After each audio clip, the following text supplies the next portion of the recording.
Hi நண்பா, அனைவருக்கும் இனிய மாலை வணக்கம். இந்த அழகான ஒரு இரவு நேரத்தில் இந்த யூடியூப் சேனல் வழியாக உங்கள் எல்லாரையுமே சந்திக்கிறதுல எனக்கு ரொம்ப சந்தோஷம். நான் உங்கள் குமார் பேசுகிறேன். இன்றைக்கி நம்ம என்ன பார்க்க போகிறோம்னா, இந்த வீடியோ வந்து ஒரு ஜென்ரலான வீடியோங்க. அதாவது இந்த வீடியோவில் சில முக்கியமான தகவலை பற்றி நம்ம பேச போகிறோம், சில கதைகளை பார்க்க போகிறோம், உங்களுக்கு தன்னம்பிக்கை வர்ற மாதிரி சில வாக்கியங்களை நம்ம பேச போகிறோம். நிறைய பேர் என்ன சொல்கிறீங்க அப்படின்னா, சார் நாங்கள் ரொம்ப கஷ்டப்பட்டு படிக்கணும் சார், ரொம்ப ப்ரெஷர் பண்ணி படிக்கிறேன், ஆனால் படித்ததெல்லாம் மறந்த மாதிரி இருக்குது, ரொம்ப டீப்ரெஷனாக இருக்குது, என்ன பண்ணுறதுன்னு தெரில, யார்கிட்ட போய் சொல்கிறதுன்னு தெரில. நீங்கள் ஸ்டடி வீடியோ போடுறீங்கல்ல, அப்பப்போ மோட்டிவேஷன் வீடியோ போட்டால் எங்களுக்கும் கொஞ்சம் யூஸ்ஃபுல்லாக இருக்கும், எங்களுக்கும் கொஞ்சம் தன்னம்பிக்கை வர்ற மாதிரி வீடியோ போடுங்க சார் அப்படின்னு கேட்டிருக்கீங்க. உங்களுக்காக தான் இந்த வீடியோ. தேவைப்படுறவங்க பாருங்கள், படிக்கிறவங்க தாராளமாக போய் படிங்க, சரிங்களா? சரி, ஓகே, நம்ம டைரெக்டாக வந்து பாயிண்ட்டுக்குள்ளே போயிடலாம். அதாவது இந்த நேரத்தில் இன்னும் பார்த்தீங்கன்னா எக்ஸாமுக்கு 10 நாள் இருக்குது. இந்த நேரத்தில் நீங்கள் எதிர்கொள்ளக்கூடிய பிரச்சனைன்னு பார்த்தீங்கன்னா 2 முக்கியமான பிரச்சனையை நீங்கள் ஃபேஸ் பண்ணுவீங்க. முதல் பிரச்சனை, ஆல்ரெடி படித்ததெல்லாம் மறந்த மாதிரி இருக்கும். இருக்கா? கண்டிப்பாக இருக்கும். ஆல்ரெடி படித்ததெல்லாம் மறந்த மாதிரி இருக்கும். இன்னும் நீங்கள் நிறைய படிக்க வேண்டியதாக இருக்கும். இருக்குதா?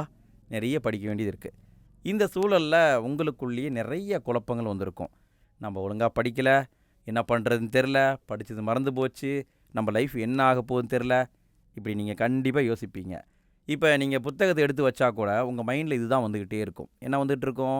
இந்த பிரச்சனையை தான் வந்துக்கிட்டு இருக்கும். இன்னும் படிக்கலை. உங்கள் மைண்டில் இப்படி சொல்லி நீங்கள் அதுவாகவே மாறிடுறீங்க. உண்மையா? கண்டிப்பாக இதான் நடந்துக்கிட்டு இருக்கும். சரி, ஓகே, இப்போ நான் ஒரு கதையை பார்ப்போம்.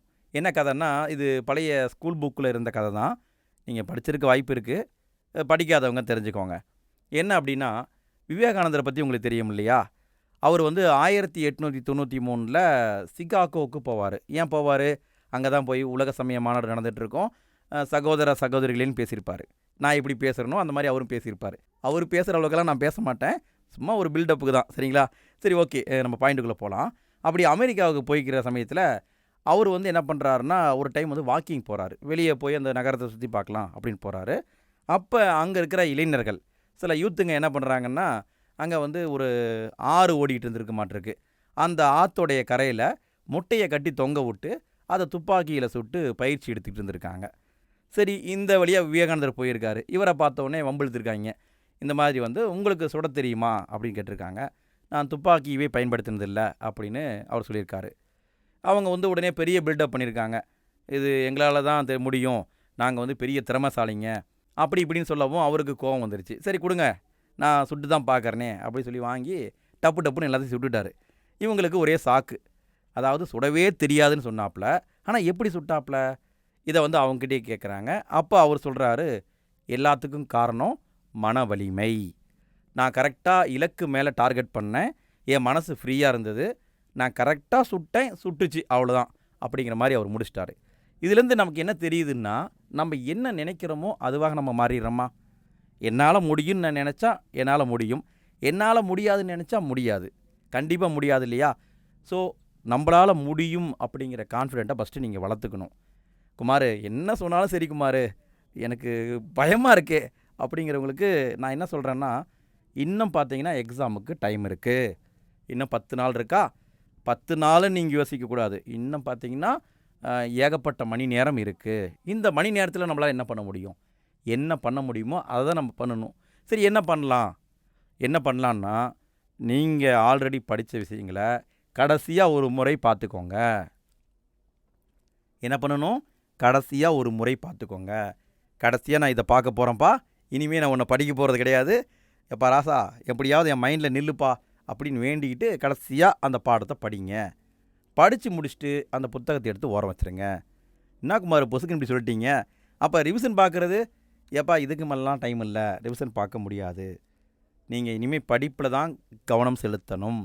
இருக்கிற 10 நாளை நீங்கள் இப்படி பயன்படுத்தினா பாஸ் ஆகலாம். அப்போ புதுசாக நான் படிக்கவே இல்லையே அப்படிங்கிறவங்களுக்கு இதுலேயும் விடை இருக்குது. நீங்கள் ஆல்ரெடி படித்ததை வந்து கிட்டத்தட்ட பாதி நாளில் முடிச்சிருவீங்க. மீதம் இருக்கிறத என்ன தெரிஞ்சுக்கணுமோ அந்தளவுக்கு சும்மா ஜஸ்ட்டு ஓரலாக புரட்டிட்டு போயிருங்க, சரிங்களா? என்னை பொறுத்த வரைக்கும் உங்களுக்கு 50% தெரிஞ்சிருந்தாவே ஈஸியாக வந்து பாஸ் பண்ணலாம். என்ன குமார் சொல்கிறீங்க, அப்போ டாப்பர்லாம் இப்படி தான் போயிருப்பாங்களான்னு கேட்டால் அது வேறு கேட்டகிரி. 50% நமக்கு தெரிஞ்சாவே நம்ம ஈஸியாக பாஸ் பண்ணலாம்.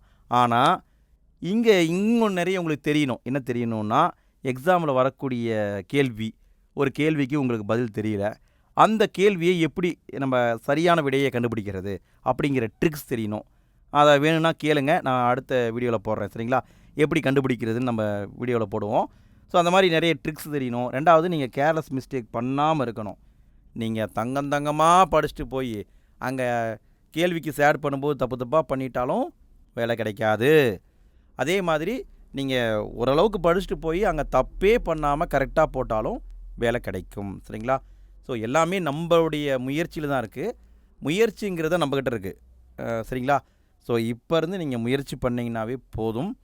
இன்னும் நாள் இருக்குது. சரி குமார், எனக்கு நீ சொல்லியிருக்க, இதை நான் ஃபாலோ பண்ண போகிறேன் அப்படிங்கிறவங்க தாராளமாக ஃபாலோ பண்ணுங்கள். என்னை பொறுத்த வரைக்கும் இதுக்கு மேலே நீங்கள் திரும்ப படிக்கிறதுங்கிறது தேவையில்லாத வேலை. நீங்கள் கடைசியாக பார்த்துட்டு அந்த பாடத்தை மூடி வச்சுருங்க. அது எப்படி பார்த்தாலும் ஒரு 5 நாளைக்கு உங்கள் மைண்டில் நிற்கும். கண்டிப்பாக எக்ஸாமில் அது உங்களுக்கு சிறப்பான ஒரு மார்க்கையும் கொடுக்கும். ஸோ நல்லா பாருங்கள் ஃப்ரெண்ட்ஸ். மனசை ஃபஸ்ட்டு ரிலாக்ஸ் பண்ணுங்கள். மனசு தான் எல்லாத்துக்குமே காரணம். சரி, என்ன பண்ணலாம் அப்படின்னா, கண்டினியூவாக படிக்காதீங்க நண்பா. நான் 6 மணி நேரம் படிப்பேன், 8 மணி நேரம் படிப்பேன்னு யாராவது கதை விடுவாங்க. அதை நம்பிக்கிட்டு நீங்களும் படிச்சுட்டு இருக்காதீங்க.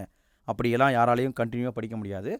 1 மணி நேரம் படிக்கிறீங்களா, ஒரு பாடத்தை முடிச்சிட்டிங்க, அப்படியே எந்திரிச்சு வெளியே போயிட்டு வெளியே இருக்கிற மரம், செடி, கொடி, சூரியன் இருக்காப்புல, மேகம் இருக்காப்புல, அப்படி சும்மா ஒரு வாக்கிங் போயிட்டு வந்துடணும். அதாவது மைண்டு வெளியே போயிடணும். திரும்ப உட்காந்து அடுத்த பாடம் என்ன, அதை ஜஸ்ட்டு ரீட் பண்ணணும். இப்படி பண்ணால் மைண்டில் அப்படியே பதியும். அதை விட்டுட்டு நான் கண்டினியூவாக தான் படிப்பேன் அப்படின்னு உட்காந்துட்டு இருக்கிறவங்கலாம் என்னை பொறுத்த வரைக்கும் ஏமாத்துறாங்கன்னு தான் அர்த்தம்.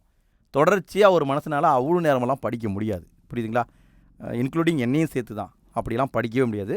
ஸோ நீங்கள் ரிலாக்ஸாக படிங்க நண்பா. டைம் இருக்குது, நம்மளால் முடியும். புரியுதுங்களா? ஃபஸ்ட்டு நமக்குள்ளே ஒரு கான்ஃபிடென்ட் வரணும். அந்த கான்ஃபிடென்ட் வந்ததாங்கிறத நீங்கள் தான் சொல்லணும். சரி, ஓகே. இந்த வீடியோ யூஸ்ஃபுல்லாக இருந்ததா இல்லை யூஸ்ஃபுல்லாக இல்லையாங்கிறத மறக்காமல் கமெண்ட்டில் போட்டு விடுங்க. எந்த அளவுக்கு சிலபஸை நீங்கள் கவர் பண்ணியிருக்கீங்க அப்படிங்கிறதையும் கமெண்ட்டில் போட்டு விடுங்க. ஸோ நேரம் கிடைக்கும்போது நானும் இதே மாதிரி வீடியோ போடுறேன் நண்பா. சரிங்களா?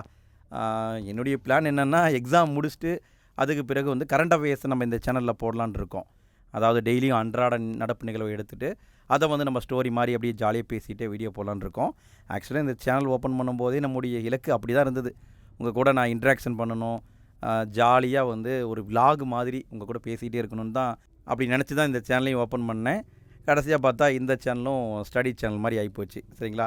அதாவது எனக்குமே கொஞ்சம் கஷ்டமாக தான் இருக்குது.